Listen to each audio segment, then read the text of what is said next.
నమస్తే వాస్తవం టీవీకి స్వాగతం. నేను మీ దండుగుల శ్రీనివాస్. లగచర్ల వికారాబాద్ జిల్లా కొడంగల్ నియోజకవర్గం సంబంధించిన భూసేకరణ ఫార్మా విలేజ్ కోసం ప్రభుత్వం చేపట్టబోయే భూసేకరణకు సంబంధించిన జరిగిన వివాదం, కలెక్టర్ దాడి, రెవెన్యూ సిబ్బందిపై జరిగిన దాడి నేపథ్యం, వాతావరణ పరిస్థితులు, రాజకీయంగా దుమారం, అరెస్టులు, ఇవన్నిటి నేపథ్యంలో తాజా పరిణామాలను ఒకసారి పరిశీలిస్తే అసలు ఏం జరుగుతోంది. విశ్వసనీయంగా తెలిసిన సమాచారం ఏంటంటే ఈ భూసేకరణ ఇష్యూ కొడంగల్ నియోజకవర్గంలో ఆ 2 తండాలు మరో 3 విలేజ్లకు సంబంధించిన 1326 దాదాపు ఎకరాల పట్టా ల్యాండ్ సంబంధించిన భూమిని సేకరించే క్రమంలో జరిగిన ఆ వివాదం, ఆ లంబాడాలు అక్కడ లోకల్గా ఉన్న వారితో వచ్చిన వివాదం నేపథ్యంలో జరిగిన ఈ దాడి, ఉద్రిక్తత పరిస్థితులు, వీటన్నిటి నేపథ్యంలో ప్రభుత్వం వెనుకడుగు వేస్తోందా, అక్కడ ఫార్మా విలేజ్ విషయంలో దాని గురించి డిస్కషన్ సీరియస్గా చేస్తున్నట్టు కనబడుతోంది.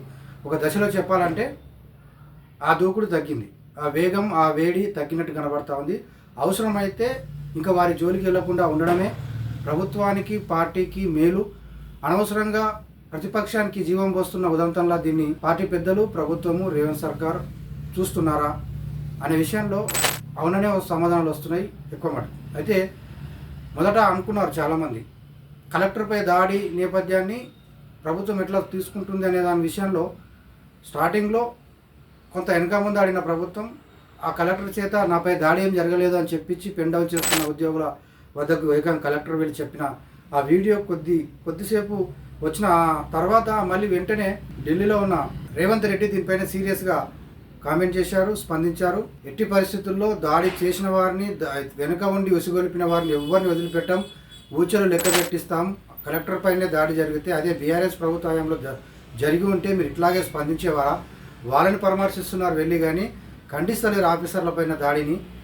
ఇది ఎక్కడి రాజకీయం, ఇట్లా ఉంటుందా అని చెప్పేసి ఆయన మాట్లాడిన తీరును బట్టి చూస్తుంటే సీరియస్గా అంటే ఇప్పటి వరకు దాదాపు 30 మంది వరకు రిమాండ్కి వెళ్ళారు. ఇంకొక 20 మంది వరకు అబ్స్కాన్లో ఉన్నారు, పరారీలో ఉన్నారు. వీళ్ళంతా ముంబై పారిపోయారు. యువకులు ఎవరు ఆ తండాల్లో లేరు, ఇప్పుడు అందరూ ముంబై పారిపోయారు. వాళ్ళపైన రేపు వెతికి మరి వాళ్ళు వచ్చిన తర్వాత దొరకబట్టి మరి అరెస్టులు చేస్తారు, రిమాండ్కి పంపిస్తారు. దాదాపు ఒక 50 మంది లిస్టులో ఉండగా 30 మంది వరకు రిమాండ్కి పోయారు, ఇంకా 20 మంది ఉన్నారు. ఇది జరుగుతూ ఉంటుంది. కానీ నెక్స్ట్ స్టెప్ ఏంది? ఈ విధంగానే ముందుకు పోయి ఒక ఉద్రిక్తత వాతావరణం, ఒక గిరిజనులతో పెట్టుకునే ఈ ప్రభుత్వం అంతరం, రైతుల దగ్గర లాక్కుంటున్నారు అనే ఈ అపప్రద, ఇవన్నిటినీ కూడా బలవంతంగా ముందుకు పోవాలి. అసలు రేవంత్ రెడ్డి అక్కడ ఫార్మా సిటీని వదిలిపెట్టి, అంటే ముచ్చర్లలో దాదాపు 13,000 14,000 ఎకరాలు సేకరించి పెట్టుకొని ఉన్న ఫార్మా విలేజ్ని ఫ్యూచర్ సిటీ, 4 సిటీ పేరుతో తన లక్ష్యం, టార్గెట్ మార్చేసుకొని ఎందుకు ఇక్కడ ఫార్మా విలేజ్ని కొడంగల్ నియోజకవర్గంలో, తన సొంత నియోజకవర్గంలో తీసుకొస్తున్న ఉదంతంపై మళ్ళొకసారి చర్చ జరుగుతూ ఉంది. అసలు విషయం ఏంటంటే తన నియోజకవర్గం అంటే వెనుకబాటుకు గురైన, దూరంగా ఉన్న సిటీ అవుట్స్కర్ట్స్లో ఉన్న ఒక విలేజ్, ఆ నియోజకవర్గంలో కూడా ఫార్మా సిటీ ఏర్పాటు చేసుకుంటే తప్పేముంది, ఇంకా ఎక్కడ చేస్తారు అనే కోణంలో పట్టుబట్టాడు సీఎం రేవంత్ రెడ్డి. ఖచ్చితంగా అక్కడ ఏర్పాటు చేయాలి. తను సీఎంగా ఉన్నప్పుడు తన నియోజకవర్గంలో ఏదో చేసుకుంటే తప్ప తనకు ఒక గుర్తింపు అనేది ఉండదు అని, కాబట్టి ఆయన పంతం పట్టారు. కానీ ఇంత పెద్దగా వ్యతిరేకత వస్తుందని చెప్పి ఆయన అనుకోలేదు. కలెక్టర్ కూడా లోకల్గా జరుగుతున్న పరిస్థితులను సీఎంకు వివరించారట. తెలిసింది ఏమని, ఇక్కడ రైతులు, ఈ భూమి పట్టాదారులందరూ కూడా ఇచ్చే పరిస్థితులు లేరు, కోపంగా ఉన్నారు. 60 లక్షలు పలికే భూమిని 20 లక్షలకే ప్రభుత్వం ఇస్తున్నది కాబట్టి చాలా అంతరం ఉంది. ఇంకొకటి ఫార్మా విలేజ్, ఇది అవసరం లేదు మాకు, కాలుష్యం అని ఒకటి, మేము అమ్ముకోము, మాకు కావాలా మా భూమి మాకే అనే నినాదం బలంగా వినిపిస్తున్న తరుణంలో వాళ్ళు వినకపోవడం, ప్రభుత్వం మొండిగా పోవడం కూడా ఈ ఆటవిక చర్యకు మామూలుగానే వాళ్ళలో ఒక రకమైన ఆ సహజ లక్షణం, ఆ వాతావరణంలో, ఆ ప్రాంతంలో ఉన్న ఆ సహజ శైలి లక్షణానికి అనుగుణంగానే ఆటవికంగానే వాళ్ళు రెస్పాండ్ అయిన తీరు ప్రభుత్వానికి మచ్చ తెచ్చిపెట్టింది. నిఘా వ్యవస్థ, పోలీస్ వ్యవస్థ విఫలమైందన్న ఒక అపప్రదని మూటగట్టుకుంది ప్రభుత్వం. ఇంత జరిగిన తర్వాత సరే అరెస్టులు జరిగాయి, శిక్ష జరిగింది, అంత జరిగింది. దీన్ని బీఆర్ఎస్ ఎంత మైలేజ్ తీసుకోవాలో అంత మైలేజ్ తీసుకునే ప్రయత్నమే చేస్తుంది పొలిటికల్గా. మరి దీంట్లో బద్నాం అవుతున్న ప్రభుత్వం ఎట్లా ముందుకు పోతుంది?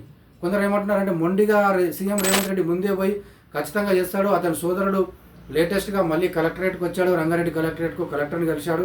ఆ తర్వాత ఊర్లలోకి పోయి కూడా వాళ్ళందరూ చెప్పేశాడు ఖచ్చితంగా ఇక్కడ ఫార్మా విలేజ్ ఏర్పడుతుంది, మీరు భూములు ఇవ్వాల్సింది అని ఖచ్చితమైన తిరుపతి రెడ్డి చెప్పాడని ఒక ప్రచారం కూడా బీఆర్ఎస్ సెక్షన్ నుంచి వినిపిస్తున్న తరుణంలో వాస్తవం టీవీ సేకరించిన, చాలా విశ్వసనీయంగా సేకరించిన విషయాలు పరిశీలిస్తే ప్రభుత్వం వెనకడుగు వేసినట్టుగా కనబడుతోంది. అంటే ఇకపై ఆ లంబాడాలు ఆ గిరిజనులతో ఇక వైరం పెంచుకోదలుచుకోలేదు. ఈ భూసేకరణ పైన అభిప్రాయ సేకరణ ఇవన్నిటిని కూడా పక్కకు పెట్టేసి దీంట్లో అధికారులను వాళ్ళని ఇబ్బంది పెట్టలేదు, ప్రభుత్వం ఇబ్బంది పడలేదు. లోకల్ వాళ్ళతో అంతరం పెంచుకొని ఒక భయానక వాతావరణం కల్పించింది. తెలంగాణ ప్రభుత్వంలో ఒక రకమైన సిచ్యువేషన్ కనబడతా ఉంది. అక్కడ సీఎం రేవంత్ రెడ్డి సొంత ఇలాకాలో ఇలా జరిగింది, కలెక్టర్ పైన దాడి జరిగింది, రైతుల మీద దాడులు జరుగుతూ ఉన్నాయి, అరెస్టులు అవుతూ ఉన్నాయి. అంటే ఒక దేశానికి ఇతర రాష్ట్రాలకు ఒక రకమైన మెసేజ్ పోవడం అనేది ఒక రకమైన నెగటివ్ వాతావరణాన్ని తీసుకొస్తుంది అన్న కోణంలో అధిష్టానం ఆలోచించి సీరియస్గానే డిస్కషన్ చేస్తున్నట్టుగా కనబడతా ఉంది. మొత్తానికి దీనిపైన వెనుకడుగు వేసే పరిస్థితే ఉన్నట్టుగా తాజా సమాచారాన్ని బట్టి, విశ్వసనీయ వర్గాల సమాచారాన్ని బట్టి మనకు అర్థమవుతా ఉంది. ఇక దీని జోలికి పోకుండా అంటే దాదాపు 40% పట్టా ల్యాండ్స్ ఉన్నాయి. అంటే 60% అసెంట్ భూములు ఉన్నప్పటికీ కూడా 40% పట్టా ల్యాండ్స్ ఉన్నాయి. ఆ 40%కి సంబంధించిన గొడవనే ఇప్పుడు ఇది 1326 ఎకరాలు దాదాపుగా. దాంట్లో 1326 టోటల్లో కలిపి ఒక 500 ఎకరాల వరకు పట్టా ల్యాండ్స్ ఉన్నట్టుగా చెప్తారు. 500 ఎకరాల్లో 2 తండాలు, ఒక 3 గ్రామాల పరిధికి సంబంధించినవి. వాళ్ళు ఎట్టి పరిస్థితులు ఇచ్చేటట్లు లేరు. ఒకవేళ ప్రభుత్వం తీసుకుంటే మిగతా 500 మైనస్ చేయగా ఇంకొక 700 వరకు తీసుకోవచ్చు. కానీ అది సరిపోదు అనేది ఒక అంచనా ఉంది కాబట్టి. అయితే మోమిన్పేట్ మండల్ వికారాబాద్ జిల్లా పరిధిలోకి వచ్చే దాంట్లో దాదాపు 1100 పైచీలకు అంటే 2000 వరకు కూడా భూసేకరణ చేసి పెట్టింది అప్పటి బీఆర్ఎస్ ప్రభుత్వం. దాంట్లో ఎలక్ట్రానిక్ వెహికల్స్ సంబంధించిన విడిభాగాల తయారీ పరిశ్రమల కోసం అట్లా కేటాయించినట్టు కనబడుతుంది. ఇంకా పరిశ్రమలు రాలేదు, దాన్ని వాడుకోవచ్చు. కానీ అది కొడంగల్ నియోజకవర్గానికి రాదు. ఇప్పుడు ఇక్కడ పంతము పట్టుదల సీఎం రేవంత్ రెడ్డి ఏంటంటే తన సొంత నియోజకవర్గం కొడంగల్లోనే ఇది ఒక ఏర్పాటు చేస్తే పరిశ్రమల ఏర్పాటు, ఫార్మా విలేజ్ ఏర్పాటు చేసి పరిశ్రమలు తీసుకురావడం మూలంగా తన నియోజకవర్గం డెవలప్ అవుతుంది, ఉపాధి అవకాశాలు దొరుకుతాయి, అన్ని రకాలుగా అభివృద్ధి పరుచుకోవచ్చు. తను ఉన్న సమయంలో తన హయాంలో కొడంగల్కి ఏం చేశారని చెప్పుకుంటే ఇది చేశామని చెప్పుకునే భాగంలో కీలకంగా దీనిపైన ఒక పంతం పట్టుదలతో ముందుకు పోయిన ఆయన 1100-1200 ఎకరాలు రెడీగా భూసేకరణ చేసి ఉన్న మోమిన్పేట్ మండలం వికారాబాద్ జిల్లాకు సంబంధించిన దాంట్లో తీసుకునేందుకు ఇంట్రెస్ట్గా లేడు. కేవలం కొడంగల్ మీద దృష్టి పెట్టారు. కానీ ఈ తాజా పరిస్థితులను బట్టి చూస్తే మాత్రం వెనుకడుగు ప్రభుత్వం వేసినట్టుగానే కనబడతా ఉంది. సెట్ బ్యాక్ అయిపోయింది. ఇక దీన్ని వివాదం పెద్దగా చేసుకొని మూర్ఖంగా ముందుకు పోయి మరింత రెచ్చగొట్టుకునే దూరంలో పోతే అనవసరంగా బీఆర్ఎస్కు జీవం పోసి దాన్ని బలోపేతం చేసి ఆ ప్రతిపక్షాన్ని ఇంకా బలం చేయాలా అనే ఒక ఉద్దేశంతో ఒక టీఆర్ఎస్ నుంచి కాంగ్రెస్ వెళ్ళిన ఒక నాయకుడు పొద్దున మాట్లాడుతూ ఏమన్నారంటే అసలు స్టార్టింగ్ ఇది బలమైన ప్రతిపక్షంగా లేదు, ప్రభుత్వం ఏర్పడిన తర్వాత బలహీన పడిపోయింది ప్రతిపక్షం. అదేవిధంగా సీఎం రేవంత్ రెడ్డి తన పరిపాలనలో ఆ దూకుడిని తన మీద ప్రజలు పెట్టుకున్న ఆశల్ని కంటిన్యూ చేస్తూ వాళ్ళకు ఒక మంచి పాజిటివ్ మెసేజ్ని ఇచ్చి పథకాల పరుగుపెట్టించే విధంగా ఉంటే కనుక బీఆర్ఎస్ లేచేది కాదు, కేటీఆర్ వెనక్కి తగ్గేవాడు. కానీ ఇప్పుడు మళ్ళీ అదే అహంకారం కేటీఆర్లో కనబడతా ఉంది. అప్పుడు ఏదైతే షాడో సీఎంగా కేటీఆర్ ఉన్నాడో, అహంకారపూరితంగా వ్యవహరించాడో, ఇప్పుడు అధికారులను అదే మాట అంటున్నాడు, మీ సంగతి చూసుకుంటామంటున్నాడు. అంతే అవే మాటలు అదే అహంకారపూరిత దూరంతో మాట్లాడడానికి కారకులు ఎవరు అంటే సీఎం రేవంత్ రెడ్డి అని చెప్తున్నాడు ఆ లీడర్. ఇప్పుడు ప్రస్తుతం కాంగ్రెస్ లీడర్ అయినా చాలా దగ్గరగా కేటీఆర్ని కేసీఆర్ని గమనించిన చాలా ఏళ్ళుగా ఎప్పటి నుంచో ఉద్యమ సమయం నుంచి ఉన్న ఆ లీడర్ అలా మనస్తత్వాల్ని దగ్గరగా చూసిన ఆయన అన్న మాటలు ఇవి ఒక ఆలోచింపజేసే విధంగా ఉన్నాయి. ఏంటంటే అహంకారం మళ్ళీ రావడానికి కారణం వీళ్ళు అహంకారంతోనే పోయారు.